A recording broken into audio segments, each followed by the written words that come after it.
So Warren Buffett has recently invested into 6 brand new stocks. In this video, I'll be revealing what these 6 stocks are. I'll be sharing with you some other big changes that he's made to his portfolio, and I'll run you through a summary of his entire portfolio so that you and me can learn from one of the great investors. So recently I shared with you how Ray Dalio has invested into 5 stocks, and today we're going to be talking about Warren Buffett. I'll explain why that is in just a second, but first I just want to hold my hands up early on and let you know I don't think I'm smart enough to pick out the individual winners in the stock market like these guys can. My goal with this video is just to present you the kind of research that Buffett has done on these companies and just to give you a platform to begin your own research. Nothing more. So let's get into it. Warren Buffett, arguably the most famous investor alive, is the founder and CEO of Berkshire Hathaway. And the reason I'm talking about him today, and we talked about Ray Dalio earlier this week, is because in the last week, their 2 funds shared with the world what their portfolios look like. So it would be really cool if we could just see Warren Buffett's live updated portfolio online, right? Unfortunately, we're never going to get that. But what we do get is a glimpse into his portfolio every 3 months when he has to file a form called a 13F. So I'm not going to go into the boring details of it, but basically this is one of those moments where we can see what Warren Buffett and other top investors have been doing recently. So we're going to talk about his portfolio as a whole in a bit, but first let's kick it off with the first of Buffett's 6 brand new investments. And the first one is T-Mobile. So T-Mobile are a mobile network provider who are focused on rolling out 5G networks. After its takeover of Sprint in the spring of 2020, the company leapfrogged over AT&T to become America's second largest mobile network, with 98.3 million customers at the end of the second quarter. T-Mobile's development has been an impressive story over the last decade. While often behind the technology curve as far as network speed and reliability go, T-Mobile's run in the last decade can be attributed to its Un-carrier model for providing competitive prices to customers. The combination with Sprint as the industry builds out 5G is the real reason T-Mobile looks so compelling today. This has given the combined company the potential to now have a better nationwide network than competitors, not just the lowest cost plans. This chart on the screen now shows us T-Mobile's revenue history since the beginning of 2014. As we can see, they have had consistent and pretty impressive year-on-year growth, with 2020 seeing an even sharper rise. This chart shows us their earnings in the same window. Here I would say there are 2 things to note. The first jumps out at you immediately.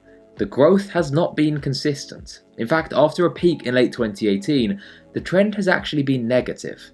However, in spite of this, the company has a very impressive annual earnings growth of 21.5%. So that's what happens when we average out the numbers. Finally, this chart shows us the free cash flow. And these numbers don't make for such positive reading, but they do make more sense with the company's focus on growth and investment. Now I'm going to repeat the same message as last video. If you're interested in learning more about T-Mobile, you've got to do your own research. Like I said at the beginning, with this video I'm just trying to show you the companies that Warren Buffett and his team at Berkshire Hathaway have been buying. And I want to provide you with value by giving you a good basis for beginning your own research, but you do need to do more research than this and dig deeper before investing. Next up we have Pfizer. So I don't think I need to go into too much detail with this one, because unless you've been living under a rock, you know who Pfizer are. As the first company to announce they have a successful way of treating the Rona, they have received a lot of attention lately. And naturally, on the back of that announcement, their share price skyrocketed. And I've covered them pretty extensively in another video, which you'll find a link up to up here, or it might be on this side, one of the 2 sides, so I'm not going to talk about them too much here. I'm just going to briefly summarize my thoughts. Like I said in that video, the markets usually react to news much faster than you or me ever could. That's why by the time you heard about the news and went to invest, you probably found that Pfizer had already jumped greatly in price, right? Because by that point you have to ask yourself, has the announcement already been priced in, and is the opportunity now gone? You see, there comes a point where the market is expecting so much good news that more good news will actually have very little effect.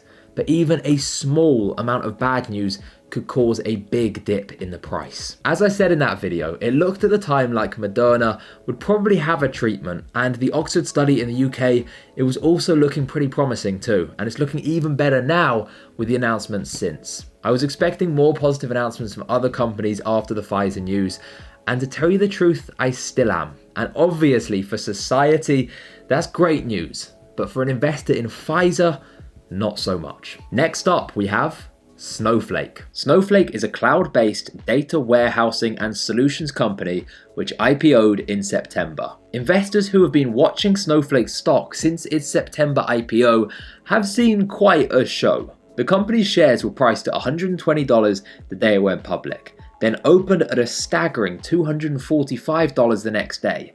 Since then, the stock has had some pops and some big dips, with the latest being an 11% drop in a single day. Over the next year, investors can expect Snowflake to continue tapping into the massive market for cloud data.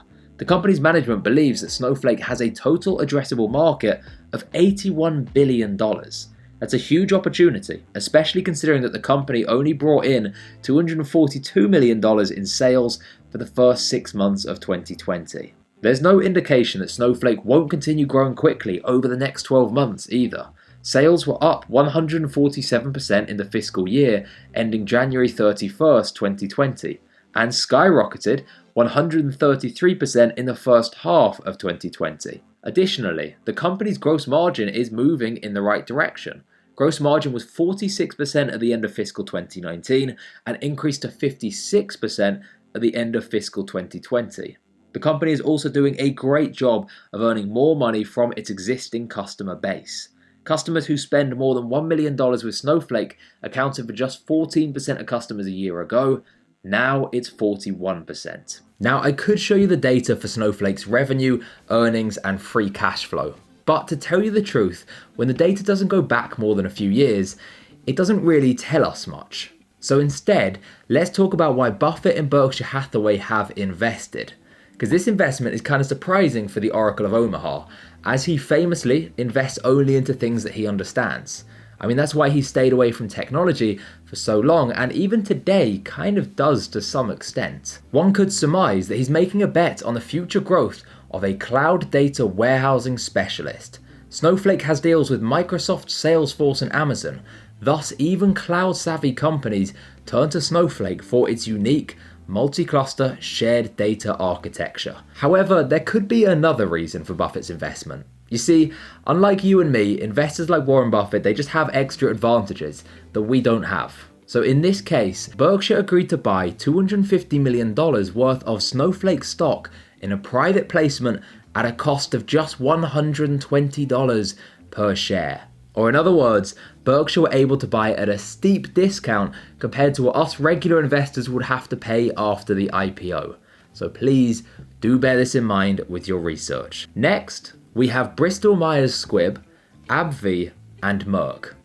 Wait, that's more than one. So why am I grouping all three of these together? Well, if we look at Buffett's 13F form, we can see that he invested $1.81 billion in BristolMyers Squibb, $1.86 billion in Merck, and another $1.86 billion in AbbVie. He invested a suspiciously consistent $1.8 to $1.9 billion in 3 of the 6 new companies that he bought. Something strange is going on here. So what are these companies? Well, all 3 of them are pharmaceutical companies. And I know what you're thinking, but no, they aren't another Pfizer or Moderna trying to cure the Rona. What's really interesting here is, well, actually, let's just take a look at what these companies are researching. Because BristolMyers Squibb are researching oncology, immunoscience, cardiovascular, and fibrosis. AbbVie are focused on immunology, oncology, neuroscience, eye care, virology, and aesthetics. And finally, Merck are researching immunology, immuno-oncology, and oncology. So what we have is 3 companies that are researching a variety of things, but immunology and oncology appears to be a theme throughout. Immunology is the scientific study of the body's resistance to invasion by another organism, i.e. immunity. The term oncology means a branch of science that deals with tumours and cancers. Okay, so we probably didn't need to go through the official definitions there, but always good to be thorough. Here we can see the revenue data for BristolMyers Squibb. What a great name, by the way. As we can see, revenue has consistently grown since 2014 and then grown much quicker since the beginning of 2020. Here we can see the earnings data. Far more inconsistent, with peaks in 2017 and 2019 followed by sharp drops. However, with the need to invest heavily in research, this might not be too surprising. Finally, the free cash flow chart. After a drop from late 2014 to early 2016, their free cash flow has grown strongly since. Next, we have the same data for AbbVie. Revenue has grown consistently year on year for the past 6 years. As expected, earnings have fluctuated, but the upward trend is more clear. Free cash flow has also grown year on year. And finally, we have Merck. Their revenue has grown since 2017, but also spent the previous 3 years on a downtrend. So overall, their revenue has been relatively flat since 2014. Earnings have fluctuated, as expected, with no clear trend emerging. And finally, free cash flow has fluctuated up and down with no clear trend emerging either. So I'm not going to pretend to be an expert in pharmaceuticals. I don't know if any of these companies are on the verge of a big breakthrough, and I wouldn't be able to analyze even if they were. All I'll say is that these 3 investments look to me like somewhat of a diversified bet across pharmaceuticals, and in particular, immunology and oncology. Is there something big coming in one of those fields? Again, not an expert, so I can't say, but I do think it's really interesting to take that diversified bet, particularly with the focus on those 2 things. Maybe there's something big coming, maybe there's not. Now, those are the 6 stocks, and if you're an active investor, you should now hopefully have some data to begin your research. However, I think there's something much more interesting going on with Warren Buffett and Berkshire's portfolio. Firstly, Buffett has been selling banks big time. He sold 35.6% of M&T Bank, 46.3% of Wells Fargo, 64.1% of PNC Financial Services, and a whopping 95.6% of his investment into JP Morgan Chase. In fact, the only banks that he didn't sell were Bancorp, BNY Mellon, and Bank of America. Bancorp and BNY Mellon, he simply held his position despite both of them actually losing value. And only Bank of America did he increase his holdings with a purchase of 9.2%. So this is an interesting one. Again, if I had to offer my opinion, it could be that Buffett thinks that interest rates will be kept low for some time, and that may hurt banks over the next few years. I mean, I personally think the economy may take longer to recover than many economists are predicting, and that's even factoring in the crisis 2020 beginning to slowly come to an end during 2021. But of course, that's just my reasoning, and nobody really knows what Warren Buffett is thinking except Buffett himself. For me, I also look at these banks and I kind of think to myself, the digital first banks might disrupt many of them over the coming years, particularly as my generation and the generation above begins to gain a higher proportion of wealth in society, and we tend to appreciate a digital first approach to many things in life. Again though, this is just my thinking, and in fact I seriously doubt that Buffett is thinking much about technology when it comes to this move. Another thing to consider is that Buffett trimmed his position in Apple by 3.7% with this update. Now some people are describing this as a big deal. For me personally, a sale less than 4% on a stock which has already performed so well is probably just rebalancing his holdings. I mean, this seems especially likely when we consider that Apple represents nearly half of his total investments. That means he's far more bullish on Apple than any other company. So no, I don't think this is likely to be anything else other than rebalancing. Buffett also sold 42.6% of his stake in the gold mining company Barrick Gold. Now this is really interesting.